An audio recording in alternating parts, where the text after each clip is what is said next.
Now, we haven't seen sight of him since he was taken into custody this morning, but we did come across some bizarre videos that he posted on YouTube. They really paint a picture of what's been going on in his mind. The snow is coming sideways, winds are gusting. It is going to be a very dangerous day for drivers.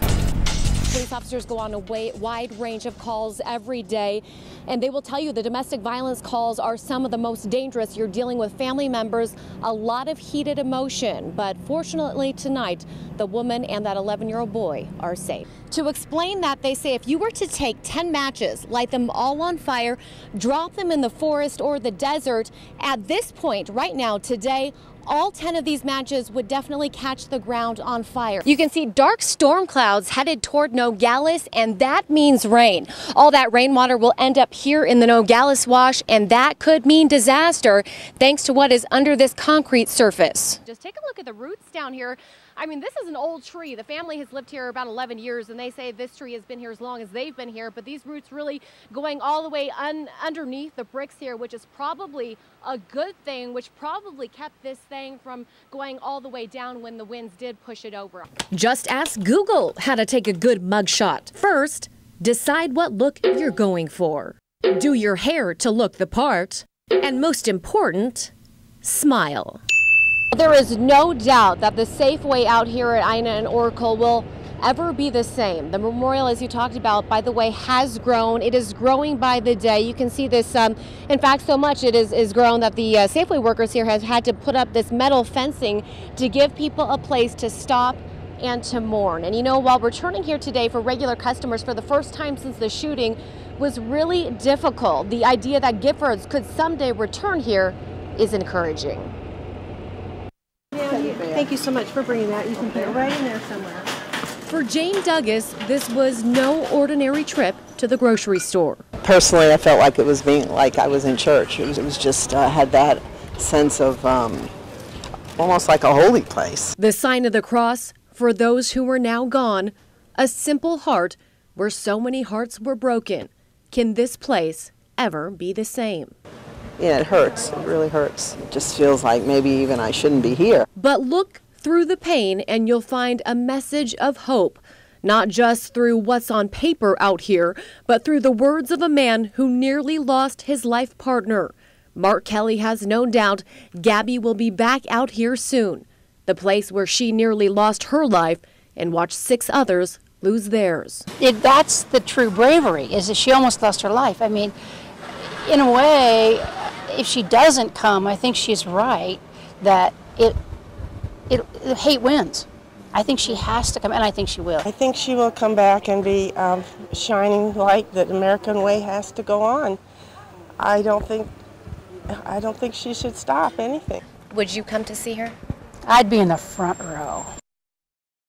We've met so many people who have come out here. While it's been very painful, it has also given them a sense of healing. And Jennifer, I met one woman today who came out here. She said not only has Congresswoman Giffords inspired her, but coming out and seeing this memorial for her has given her a reminder that she needs to get more involved in the political process. So that just gives you an idea of the impact that this is having on so many people's lives. Here on I-80 between Benson and St. David, I don't know if you can see behind me, but visibility is very low. The snow is coming sideways, winds are gusting. It is going to be a very dangerous day for drivers. Ice demons on standby, waiting for this rather strange white stuff falling from the Arizona skies to turn to ice. I think it's nice to look at. I don't like to drive in it, especially if it turns to ice. Drivers on I-10 cautious. Even for an Arizona winter, this is unusual. Stinking cold for us warm-blooded Arizona babies. You guys are from Ohio? Yeah. Originally, yeah. So when you see snow like this and everyone in Arizona freaks out, what's your response? We just kind of laugh. It's like, this is nothing. I had a lady at the bank say, I called my daughter so she can go out and play in the snow. And I said, what snow? This isn't snow. I'm from Arizona. This is snow. Now I'm freezing my butt off. So you came from Colorado because you like the Arizona weather. Yes. And you got snow. Yes. We got snow and We went to Karshner Caves and they canceled the tours. When it freezes in the desert, everyone seems to freeze, even Mitch from his Benson backyard. Not to fret, says Dale Patterson from Pennsylvania. This is nothing. It'll be gone tomorrow. Here along I-80, we've seen some ADOT snow scraping machines on standby mode. There's a good chance that snow or ice could build up on the roadways. This is certainly weather we are not used to here in southern Arizona. Reporting from Cochise County, tammyVo2, KGUN 9 on your side. Each blow, a painful reminder that Brandon Schultz is gone. On a chilly afternoon on the side of I-10, a grieving family marks the spot where their son lost his life. Knowing what you know now, do you believe that Brandon would be alive now had things been handled differently? Absolutely. June 24th, I-10 in Marana. The truck Brandon is driving bursts into flames. Passing drivers called 911 and captured the fire on their cell phones. The gentleman just got out of his car. His truck's on fire, and when he got out, he's got flames all over him. All units responding I-10 milepost 245. Northwest Fire is just 4 miles away.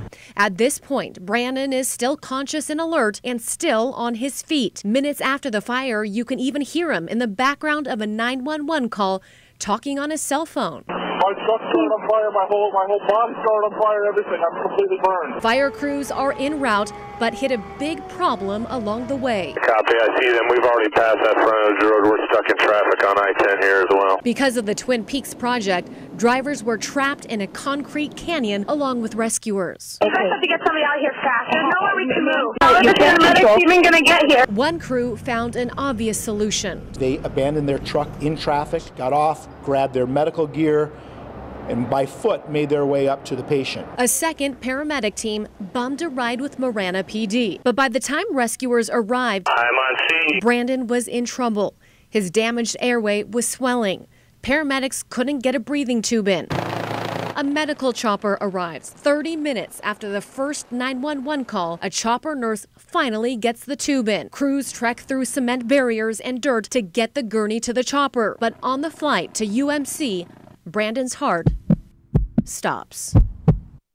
You may have heard of the UMC trauma doc who was on duty that night, Dr. Peter Reed. While he can't speak about this case, he can talk about burns in general. When you get a smoke inhalation, it's toxic fumes that are in that enclosed space that's so harmful to you. Reed says airways can close, oxygen flow stops, causing the brain and heart to fail. Just with burns just alone itself, it's the urgency of time is less, but when you do get an airway issue and you get inhalation associated with that as well, usually time does make a difference. Brandon's family is angry. It's clear that that night everybody didn't know how to get there. And from what we've been told, his injuries were survivable if medical aid had reached him in time. Why weren't there any emergency shoulders? Was there some sort of plan in place so that police and fire could get here quickly?